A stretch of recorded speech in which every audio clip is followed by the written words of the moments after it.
If you've had an injury or know someone that has, then you'll know injuries are tough to come back from. And while strength, balance, and mobility are all key, there's one factor that often gets overlooked in rehab, and that is what we're diving into in this video, looking at what other things can be done to help with recovery and, most importantly, reduce chances of re-injury. A growing body of research led by a Dr. Dustin Grooms at Ohio University is showing that injuries like ACL tears don't just affect your muscles and joints, they actually change the way your brain works. And if your rehab doesn't take those brain changes into account, your chance of re-injury goes way up. This had a focus on ACL injuries, but there's no doubt that it'll overlap to other injuries, and we already know the role the brain and nervous system play in the pain response. So when you injure something like your ACL, it's not just your knee that's affected, the way your brain communicates with that knee also changes. This is called neuroplasticity, your brain's ability to rewire itself in response to injury, the same thing that can help people recover and rewire following a stroke to then allow movement to come back.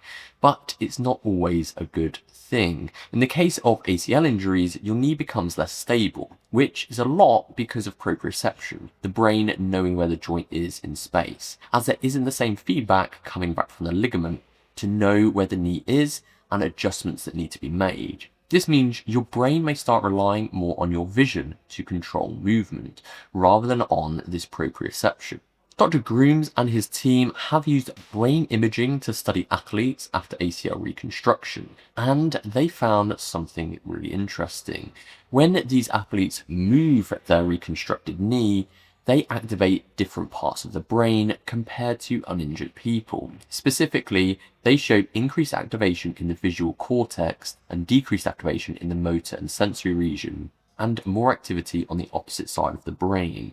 In simple terms, the brain is leaning more on vision and less on natural body awareness and motor control. That's a big red flag because it may increase the risk of a second ACL tear. So even if your quad is strong, your brain might still be sending noisy or delayed signals to the muscles that makes quick reactive movements like cutting or landing from a jump then riskier. So what can we do with this information?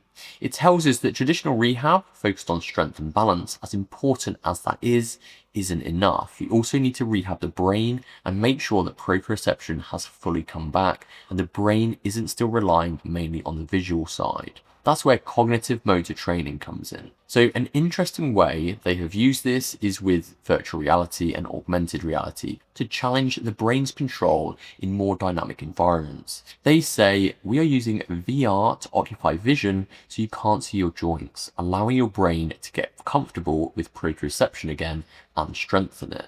So the goal is to rebuild the brain's connection to the injured limb and retrain it to rely more on proprioception and less on vision. If no VR to hand, then simply shutting the eyes while doing a knee movement. Obviously, making sure you're safe when you do that, or just doing it where you're not looking at the injured joint and you're not using a mirror for feedback could also work well. Even something as simple as hopping to a marker with your eyes closed can help stimulate those deeper neuromotor pathways. And just like with normal strength work that would start off easy, then build it up. And this isn't just for athletes. Anyone recovering from an injury, and likely of any joint, this would be helpful for. This research is part of a bigger shift in musculoskeletal rehab. We're learning that recovery isn't just about muscles, it's about the nervous system too, maybe even more so.